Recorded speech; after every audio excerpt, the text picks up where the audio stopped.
Continuing where I left off. Now Venus, as a mother sorely frightened, with good reason, moved by the menaces of the Laurentines and their hostile rising, turned to Vulcan. In her bridal chamber all of gold, putting divine desire in every word, she said, while Argive kings lay their due victim, Pergama waste her towers, doomed to fall in fires her enemy set. Never did I demand for the desperate any relief at all. No weapons forged it by your skill and your metal. Most dear husband, I never wish to tax you, make you toil in a lost cause. However much I owed to Priam's son, however long I wept over Aeneas' ordeals. Now, however, by the command of Jove, he has made good his landing on the Rutilian shore. And so I do come now, begging your sacred power for arms, a mother begging for her son. The daughter of Neros moved you, and Tithonus, consort, moved you by her tears to this. Look now, and see what masses throng together. See what cities lock their gates and whet the sword against me to cut down my own. The goddess spoke and wrapped her snowy arms this way and that about as he lingered, cherishing him in her swan's down embrace. And instantly he felt the flame of love invading him as ever. Into his marrow ran the fire he knew, and through his bones, as when sometimes ripped by a thunder peal, a fiery flash goes jagged through the clouds.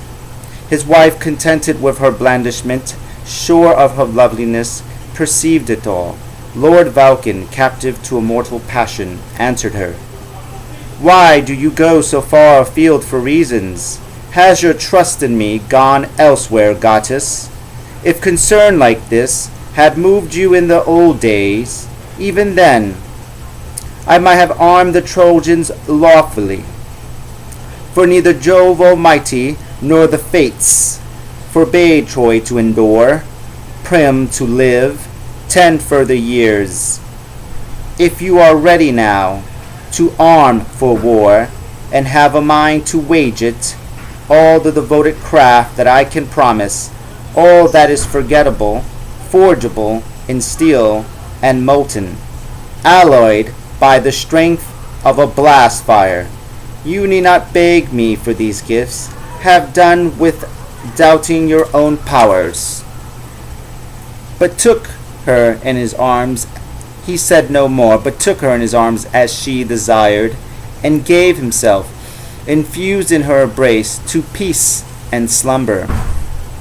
When his first repose came to an end in the mid-course of night, now on the wane, and waked him at that hour, when a poor woman, whose hard lot it is to make a living by her loom and spindle, pokes up the embers, wakes the sleeping fire, adding some night-time to her morning's work, and by the firelight keeps her household maids employed at their long task, all to keep chaste her marriage bed, and bring her children up at the same hour, no more slothful than she. The Lord of Fire rose from her soft bed to labor at the smithy.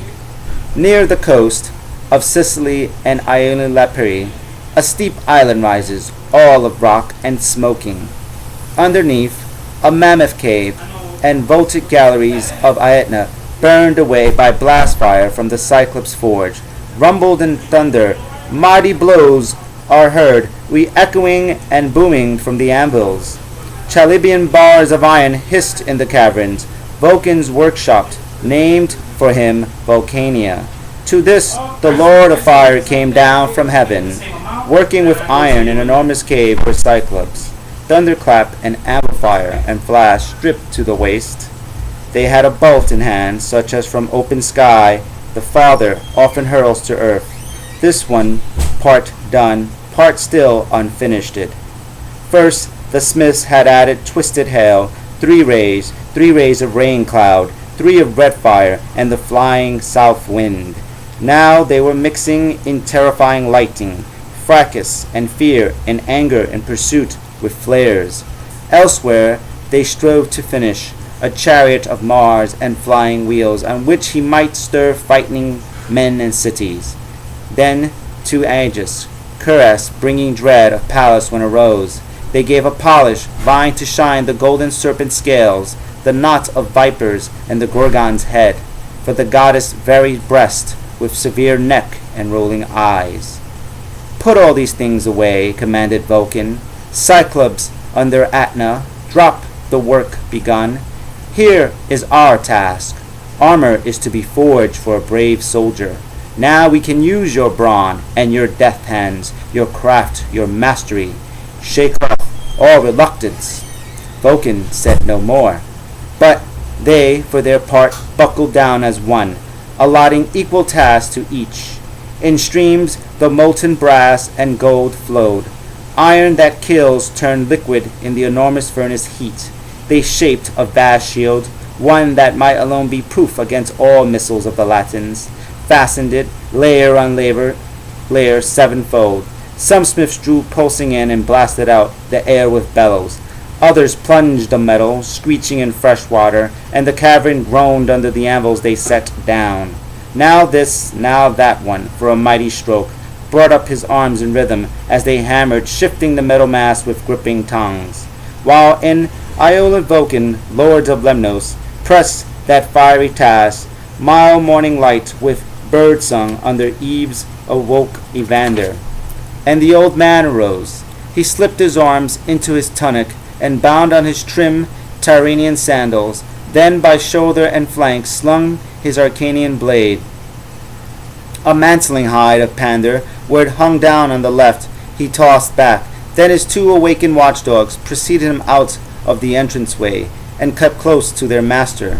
He went on to visit the secluded place he guessed, Aeneas preoccupied, and he remembered what had been said, what favors he had promised it. Just as early, Aeneas had come outside, and one man had his own son beside him, Pallas, the others Achates. When they met, they joined hands and sat down in the open court to enjoy the talk at last permitted them. The king began saying, "Greatest of Trojan captains, never while you live shall I consider Troy to be conquered and her kingdom gone. But though our name is great, our power is slight to strengthen you in war. We are confined on this side by the river, and on that the Rutilians bring pressure on our wall with noisy forays. No, I plan for you a league with a great host, an army rich in many kingdoms. Here by unforeseen good fortune your salvation now appears. Fate called for your coming. No long way from here men live in the city of Agila, built of ancient stone. The Lydians, renowned in war in the old days, settled there on the Etruscan ridges, and for years the city flourished till an arrogant king, Mezentius, ruled it barbarously by force. How shall I tell of carnage beyond telling? Beastly crimes this tyrant carried out. Requite them, gods, on his own head and on his own children. He would even couple carcasses with living bodies as a form of torture. Hand to hand and face to face, he made them suffer corruption, oozing gore and slime in that wretched embrace, and a slow death. But at long last the townsmen, sickening of his unholy ways, took arms and laid siege to the madman and his house. They killed his henchmen and threw fire on his roof, but in the midst of slaughter he escaped it, took refuge in Rutilian territory, and got himself defended by the arms of Turnus, host and friend. On this account Etruria's people had risen as one man in righteous anger, threatening war at once, demanding the king back for punishment.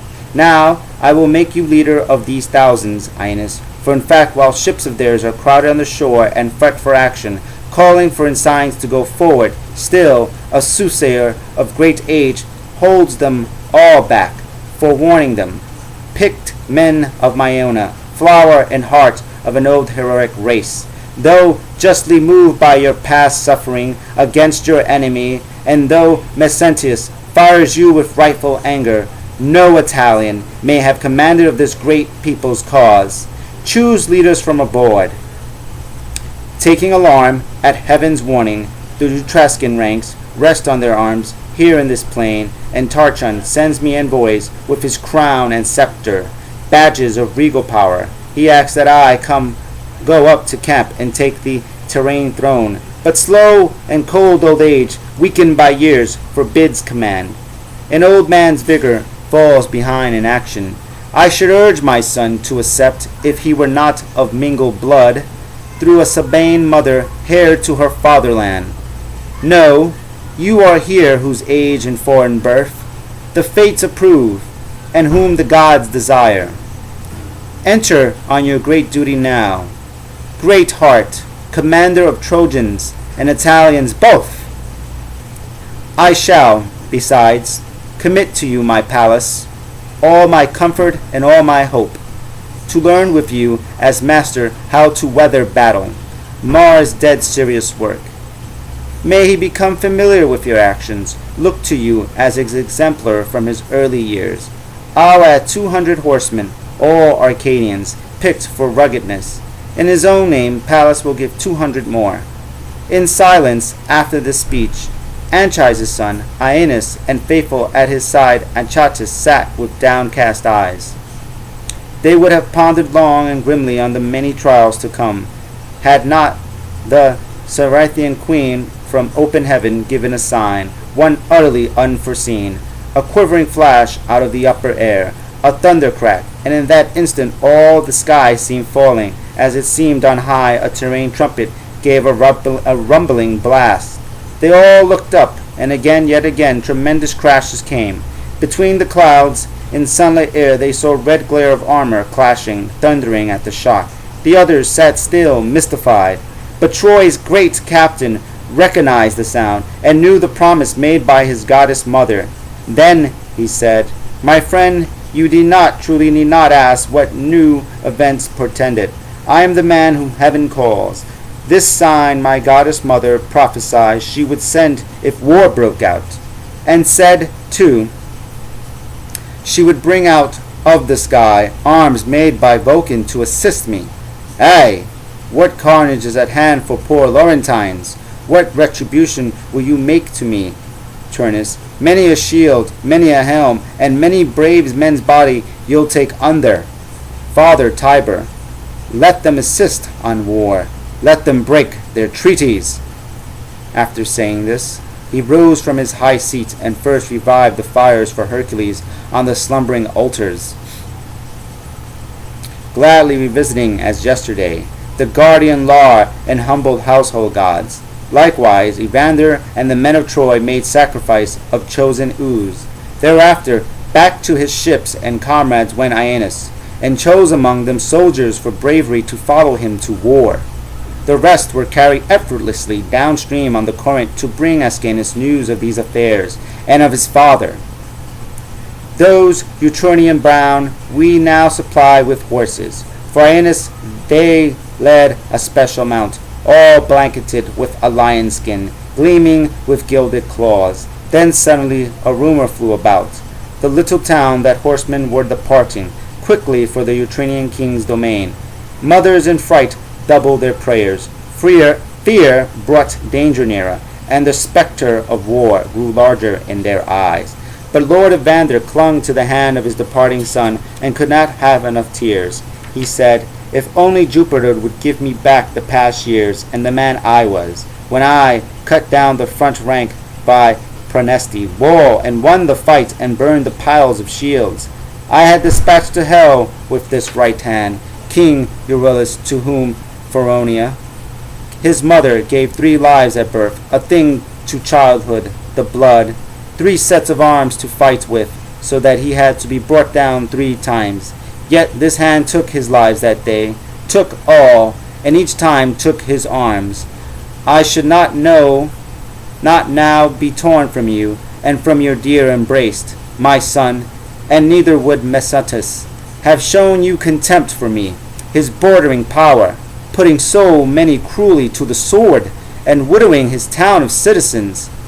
But O high masters, and O Jupiter, supreme ruler of gods, pity, I beg, the Arcadian king, and hear a father's prayer.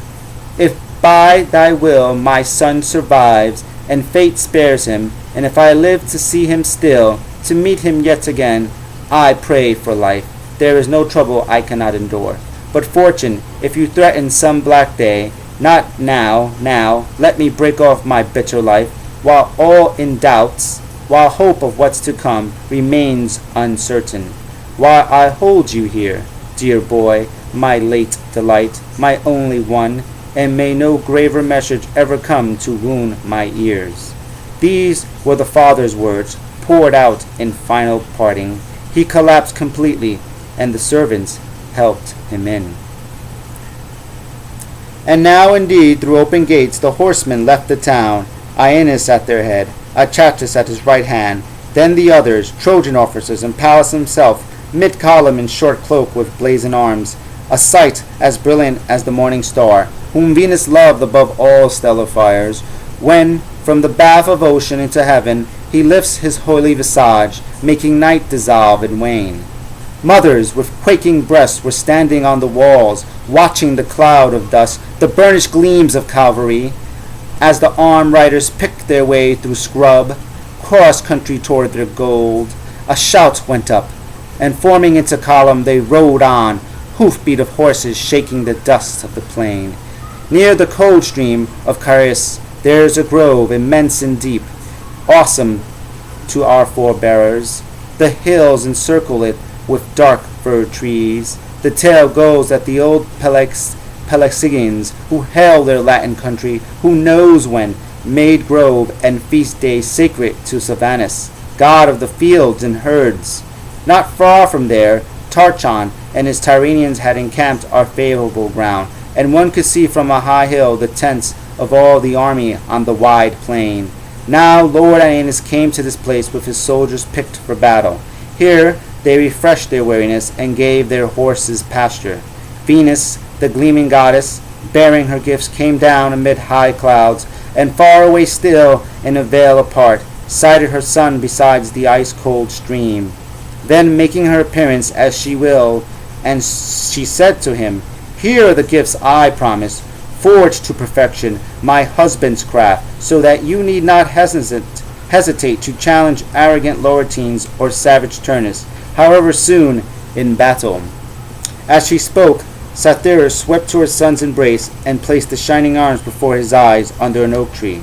Now the man joined at a goddess' gifts, at being so greatly honored, could not be satisfied, but scanned each piece and wondered and turned over in his hands. The helmet with its terrifying plumes and gushing flames, the sword blade edged with fate, the cuirass of hard bronze, blood red and huge, like a dark cloud burning with sunset light that sends a glow for miles, the polished greaves of gold and silver alloy, the great spear, and finally the fabric of the shield beyond description. There the Lord of Fire, knowing the prophets, knowing the age to come, had wrought the future of Italy. The triumphs of the Romans, there were one found, the generations of Ascanius' heirs, the wars they fought, each one. Vulcan had made the mother wolf, lying in Mars Green's grotto, made the twin boys at play about her teats, nursing the mother without fear, while she bent round her smooth neck, following them in turn, and shaped their bodies with her tongue. Nearby, Rome had been added by the artisan, and Sabine women roughly carried off out of the audience at the circus games. Then suddenly, a new war coming on to pit the sons of Romulus against old Titus and his austere town of Cures. Later, the same king's warfare laid aside. In arms before Jove's altar stood and held libation dishes as they made a pact with offering of swine. Not far from this, 2 4-horse war cars, whipped on back to back, had torn Metis apart. Still, men of Alba, you should have kept your word, and Romus Tullus dragged the liar's rags of flesh away, through woods where brambles dripped a bloody dew. And I'm going to leave it off there. Thank you for watching and subscribing. You can give it a thumbs up or a thumbs down. You can leave a comment or view or do nothing or subscribe, and I'll see you in the next video. Bye.